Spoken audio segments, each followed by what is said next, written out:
નીતા બેટા, હવે કેટલીક વાર છે, મોડું થાય છે. મારા જે આવી ગયા છે. મમ્મી 5 મિનિટ આવીએ જ છીએ. ફટાફટ આવો. હા.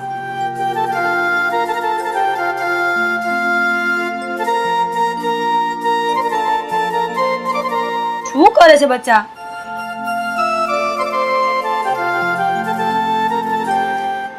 બેટા મોડું થાય છે. હા મમ્મી, મહારાજ કેમ આપણા ઘરે આવ્યા છે?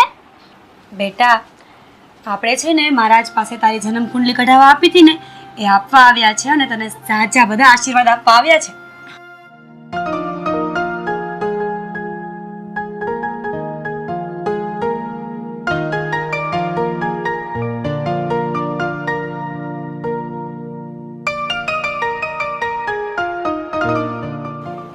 અરુણાબેન, તમારી દીકરીની કુંડળી તો બની ગઈ છે. એ ખૂબ જ તેજસ્વી છે તમારી દીકરી. પણ શું મહારાજ? અરુણાબેન, કહેતા જીભ નથી ઉપડતી, પણ આ તમારી દીકરીની કુંડળીમાં અષ્ટાંગ યોગ છે, એટલે 8 મહિના પછી એનું મૃત્યુ નિશ્ચિત છે. અરે મહારાજ, આ તમે શું બોલી રહ્યા છો? તમે ભાનમાં તો છો ને? આકાશ, હું એ જ કહી રહ્યો છું જે મને દેખાય છે. માનવું ન માનવું તમારી મરજી. પણ મહારાજ, જાપ જપ હવન કરવાથી ને આઘાત ટળી શકે એવું નથી. જો અરુણાબેન, આ જાપ તાપ વિધિ એ બધું કરવાથી દુઃખને હળવું કરી શકાય છે, પણ દુઃખને ટાળી નથી શકાતું. તો શું મહારાજ, આનો કોઈ ઉપાય નથી? ના બેન, આનો કોઈ ઉપાય નથી. વિધિના લખેલા વિધાન જે હોય ને એને ખુદ બ્રહ્માજી પણ નથી મિટાવી શકતા.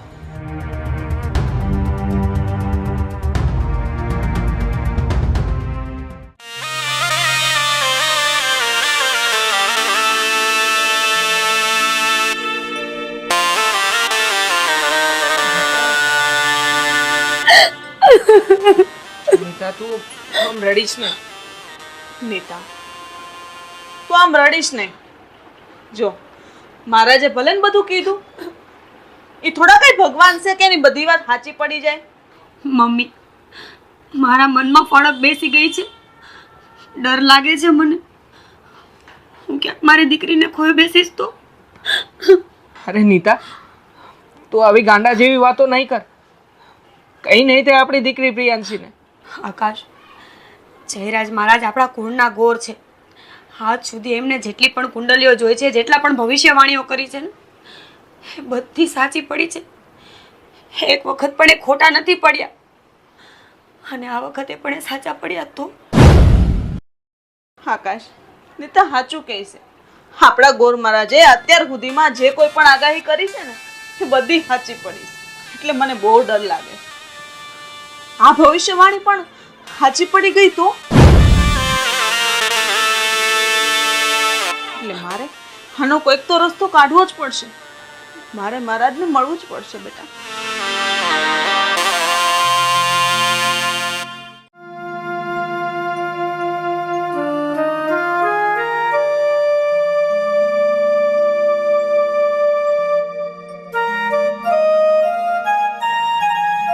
નમો નારાયણ મહારાજ.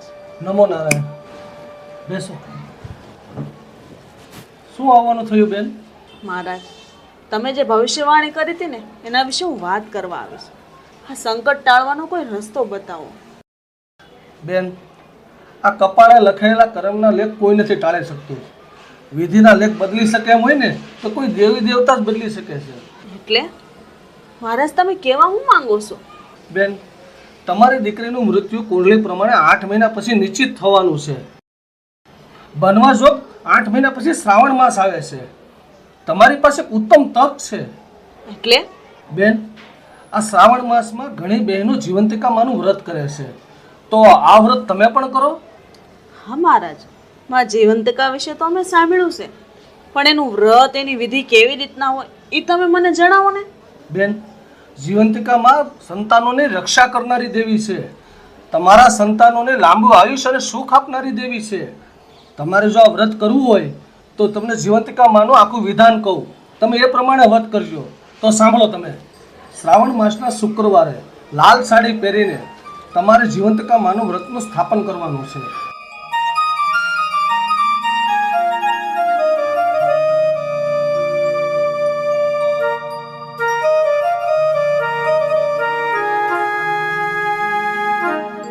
મહારાજ તો હું ને મારી વહુ બંને આ વ્રત કરશું અને મને માતાજી પર પૂરેપૂરો ભરોસો છે મારી પ્રિયાંશીને મોતના મુખમાંથી પાછી લઈ આવશે. હા, જય જીવંતી.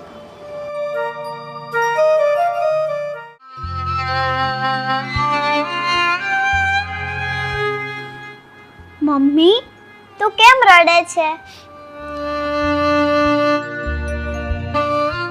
બેટા, હું નથી રડતી. નીતા, તું આમ પ્રિયાંશીની સામે ન રોયા કર. તું રો ને તોય ગભરાઈ જાય. એને એમ થાય કે મારી મમ્મી હું કામ રોતી હશે. એનો તો વિચાર કર બેટા. મમ્મી, તો હું શું કરું? આ જ્યારથી મહારાજ પ્રિયાંશીની ભવિષ્યવાણી કરીને ગયા છે ને, હું તો સાવ ભાંગી પડી છું. મને સતત ડર લાગ્યા કરે છે. આપણી પ્રિયાંશીને કાંઈ નહીં થાય, તું ચિંતા ન કર. મહારાજે મને એક વ્રત કરવાનું કીધું છે. એ વ્રત કરશું ને એટલે પ્રિયાંશી ઉપરથી બધી બલા ટળી જાય. વ્રત? કયું વ્રત મમ્મી? બેટા, મહારાજે મને કીધું છે કે શ્રાવણ મહિનાનો જે શુક્રવાર આવે ને ત્યારે જીવંતિકામાનું વ્રત કરવાનું હોય. એ વ્રત કરવાનું મને કીધું છે. આપણે બંને મળીને એ વ્રત કરશું. મમ્મી, આ જીવંતિકામાં કોણ છે અને એમનું વ્રત કઈ રીતે કરી શકાય? બેટા, જીવંતિકામાં છે ને એ સંતાનોની રક્ષા કરનારી માં છે અને છે ને શ્રાવણ મહિનાના શુક્રવારે લાલ સાડી પહેરીને એનું વ્રત કરવામાં આવે છે.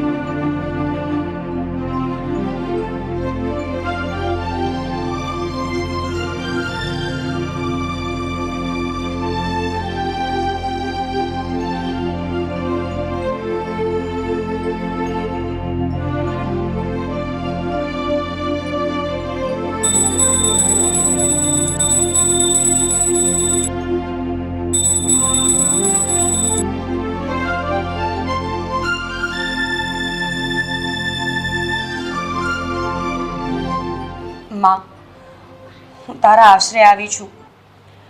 જ્યોતિષની વાણી પ્રમાણે 1 મહિનામાં મારી દીકરીનું મૃત્યુ થવાનું છે. માં, તારી બહુ આશા છે મને વિશ્વાસ છે કે તું મારા વિશ્વાસને નહીં તોડે. માં, હું તારી પાસે મારો ખોળો પાથરું છું. મારી દીકરીને બચાવી લે માં, મારી દીકરીને બચાવી લે. દીકરી, માં, માં, માં જીવંતિકા, તમે? હા દીકરી, હું મારા ભક્તોને રડતા નથી જોઈ શકતી.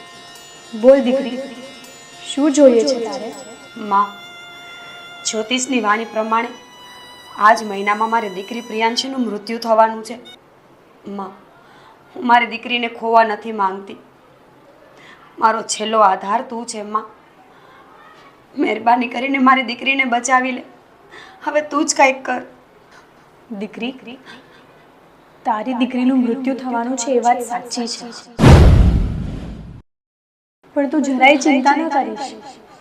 હું તારી દીકરીને કંઈ નહીં થવા દઉં. માં, તું મારી દીકરીને બચાવી તો લઈશ ને? હા દીકરી, હું તારી દીકરીને મોતના મુખમાંથી બચાવી જ લઈશ. એને કંઈ જ નહીં થવા દઉં. તું જરાય ચિંતા ન કર. ખૂબ ખૂબ ધન્યવાદ માં.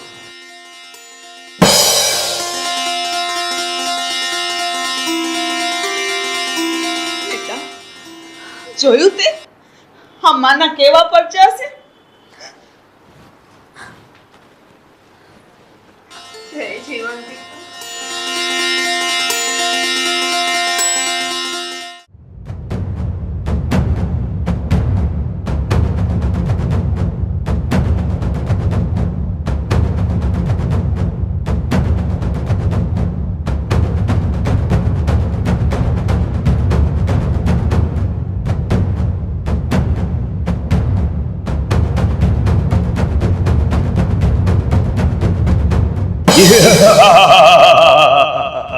યમરાજ માતા, કલ્યાણ ભવ. યમરાજ, શું કામ અહીંયા આવ્યા છો? આપ બાળકીનો જીવ લેવા આવ્યા છો? હા માતા, વિધિના વિધાન મુજબ આ બાળકીનું આયુષ્ય આજે પૂરું થાય છે, એટલે હું એમનો જીવ લેવા આવ્યો છું. મને રજા આપો. યમરાજ, તમે જે બાળકીનો જીવ લેવા આવ્યા છો ને, એ બાળકીની માતા મારી ભક્ત છે. એ મારા વ્રત કરી રહી છે. એને મેં અભય વરદાન આપ્યું છે. માટે તમે એ બાળકીનો જીવ નહીં લઈ શકો. ચાલ્યા જાઓ અહીંયાથી. પણ માતા, વિધિના વિધાન મુજબ આ બાળકીનું મૃત્યુ આજની તારીખમાં લખાઈ ગયું છે, તો હું પાછો કેમ ચાલ્યો જાઉં? એ વિધિનું લખાણ હું બદલી નાખીશ યમરાજ. તમે એની ચિંતા ના કરો. વિધિના લેખને હું ભૂસી નાખીશ. પણ માતા, આવું કરવાથી તો બ્રહ્માંડના નિયમોનું ઉલ્લંઘન થશે. અરે આ નિયતિના નિયમોનું ઉથલ પાથલ થઈ જશે. યમરાજ, તમે અત્યારે માત્ર મારા આદેશનું પાલન કરો અને અહીંયાથી ચાલ્યા જાઓ. ભલે માતા, જેવી તમારી આજ્ઞા. તમે તો જગતની જનની છો અને તમારી આજ્ઞાનું ઉલ્લંઘન કરી શકું એમ હું નથી. મને રજા આપો.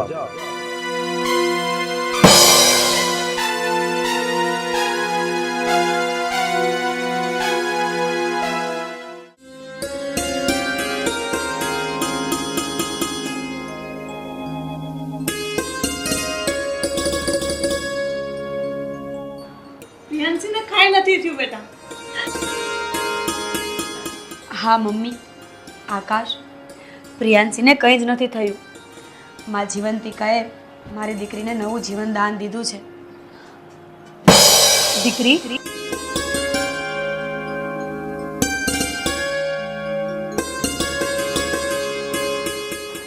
દીકરી, તારી દીકરીનું મૃત્યુ હવે ટળી ગયું છે. એને દીર્ઘાયુ પ્રાપ્ત થશે. માં, તમારો આ ઉપકાર હું સાથે ભાવ નહીં ચૂકવી શકું. ખમ્મા માં, તમને ખમ્મા. માં, અમે તમારી કોઈ દિવસ ભક્તિ નથી કરી, ક્યારેય પૂજા પાઠ નથી કર્યા, છતાંય તમે અમારા પર કૃપા કરી. તમે તો કરુણાની દેવી છો માં. દીકરી, કોઈ મારા વ્રત કે વિધાન કરે કે ન કરે, પણ કોઈ મને સાચા મનથી પુકારે ને, તો હું એની વારે દોડી આવું છું. માં, હવે તો હું જ્યાં સુધી જીવી ને ત્યાં સુધી તમારા વ્રત કરીશ, તમારી ભક્તિ કરીશ, પૂજા પાઠ કરીશ, અને આવી જ કૃપા તમે સદાય અમારા પર વરસાવતા રહેજો. જય જીવંતિકા માં. તથાસ્તુ.